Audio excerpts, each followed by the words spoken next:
तब इतने दुखी थे अम्बेडकर कि भगवा धारण कर साधु की तरह रहने लगे। डॉक्टर भीमराव अम्बेडकर का शुरुआती जीवन शादी के बाद अभावों और कष्टों वाला था। उनकी कई संतानें अस्वस्थ होकर मर गईं। इसके बाद जब उनकी पहली पत्नी रमाबाई का भी बीमारी से निधन हो गया तो उन्हें बहुत झटका लगा। ये उनके लिए इतना बड़ा सदमा था कि वो तब साधु बनने की सोचने लगे थे। डॉक्टर भीमराव अम्बेडकर की पहली पत्नी रमाबाई का आज जन्मदिन है। उनका जन्म 7 फरवरी 1898 में हुआ था। उन्होंने बहुत संघर्ष के समय में अम्बेडकर का साथ दिया। उस समय वो दिन अम्बेडकर के लिए कई तरह से मुश्किलों से भरे हुए थे। बाद में वो बीमारियों का शिकार हो गईं। जब उनकी 37 साल की उम्र में मृत्यु हुई तो अम्बेडकर इतने दुखी हो गए कि साधुओं की तरह लगे। रमाबाई को माता रमाबाई, माता रमाई और रमाताई के नाम से भी जाना जाता है।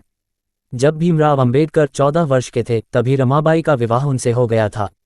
वह कर्तव्यपरायण, स्वाभिमानी, गंभीर और बुद्धिजीवी महिला थीं, जिन्होंने आर्थिक कठिनाइयों का सामना सुनियोजित तरीके से किया। कम साधनों और पैसे में घर गृहस्थी को चलाया। रमाबाई का घर चलाने और जिम्मेदारियां पूरी करने में पति की मदद करती थीं। चूंकि भीमराव ने विदेश में तालीम लेने जाने की योजना बना रखी थी, लिहाजा कुछ पैसा हमेशा इसके लिए बचाया जाता था। वह परेल, मुंबई में इम्प्रूवमेंट ट्रस्ट की चाल में एक मजदूर मोहल्ले में 2 कमरों में के घर में रहते थे। वह वेतन का एक निश्चित भाग घर के खर्चे के लिए पत्नी को देते थे। तब रमाबाई ने कठिनाइयों और संकट का बखूबी सामना किया।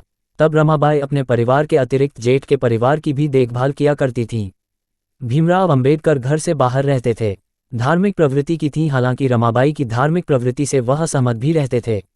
उन्हें पंढरपुर जाने की बहुत इच्छा रही। महाराष्ट्र के पंढरपुर में विट्ठल रुक्मिणी का प्रसिद्ध मंदिर है, किंतु तब हिंदू मंदिरों में अछूतों के प्रवेश की मनाही थी। तब अम्बेडकर रमाबाई को समझाते थे कि ऐसे मंदिरों में जाने से उनका उद्धार नहीं हो सकता जहां उन्हें अंदर जाने की मनाही हो। कभी कभी रमाबाई धार्मिक रीतियों को संपन्न करने पर हटकर बैठती थीं। पति की कोशिश से लिखना पढ़ना सीखा। जब भीमराव अम्बेडकर उच्च शिक्षा हेतु अमेरिका गए तो रमाबाई गर्भवती थीं, किंतु ये पुत्र जन्म देने के बाद चल बसा। वह इसका ख्याल रखती थीं कि डॉक्टर अम्बेडकर के कामों में कोई बाधा नहीं पहुंचे, उनकी पढ़ाई खराब ना हो। वह पति की कोशिश के चलते कुछ पढ़ना लिखना भी सीख गईं। बच्चों के निधन ने भी उन्हें आघात पहुंचाया। बच्चों के जन्म रमाबाई का स्वास्थ्य खराब रहने लगा। बच्चों का भी स्वास्थ्य ठीक नहीं रहता था। जब एक बेटे की मृत्यु हुई तो अम्बेडकर बहुत दुखी भी हुए। उन्होंने अपने एक दोस्त को पत्र लिखा, हम 4 सुंदर, रूपवान और शुभ बच्चे दफन कर चुके हैं। इनमें से 3 पुत्र थे और 1 पुत्री। यदि वे जीवित रहते तो भविष्य उनका होता। उनकी मृत्यु का विचार करके हृदय बैठ जाता है। हम बस अब जीवन ही गुजार रहे हैं। जिस प्रकार सिर से बादल निकल जाता है, उसी प्रकार हमारे दिन झटपट बीतते जा रहे हैं। बच्चों के निधन से हमारे जीवन का आनंद ही जाता रहा, और जिस प्रकार बाइबल में लिखा है, तुम धरती का आनंद हो।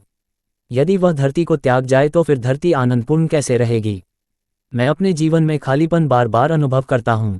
पुत्र की मृत्यु से जीवन बस ऐसे ही रह गया है जैसे तृणकांटों से भरा हुआ कोई उपवन। बस अब मेरा मन इतना भर आया है कि और अधिक नहीं लिख सकता। पत्नी को किताब समर्पित की। दिसंबर 1940 में भीमराव अम्बेडकर ने जो पुस्तक थॉट्स ऑफ पाकिस्तान लिखी, वह उन्होंने अपनी पत्नी को भेंट की। भेंट के शब्द इस प्रकार थे, मैं ये पुस्तक रमो को उसके मन की सात्विकता, मानसिक सद्वृत्ति, सदाचार की पवित्रता और मेरे साथ दुख झेलने में, अभाव व परेशानी के दिनों में जबकि हमारा कोई सहायक न था, अतीव सहनशीलता और सहमति दिखाने की प्रशंसा स्वरूप भेंट करता हूँ। इन शब्दों से जाहिर है कि रमाबाई ने भीमराव अम्बेडकर का किस प्रकार संकटों के दिनों में साथ दिया।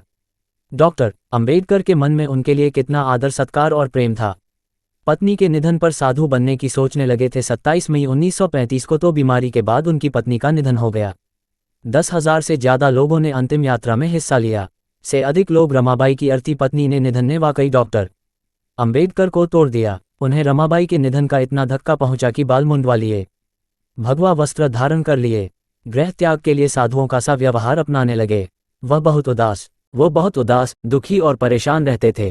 सूचना सिर्फ मान्यताओं और जानकारियों पर आधारित है। यहाँ ये बताना जरूरी है कि यह मेरा वीडियो किसी भी तरह की मान्यता, जानकारी की पुष्टि नहीं करता है। किसी भी जानकारी या मान्यता को अमल में लाने से पहले संबंधित विशेषज्ञ से सलाह लें। धन्यवाद।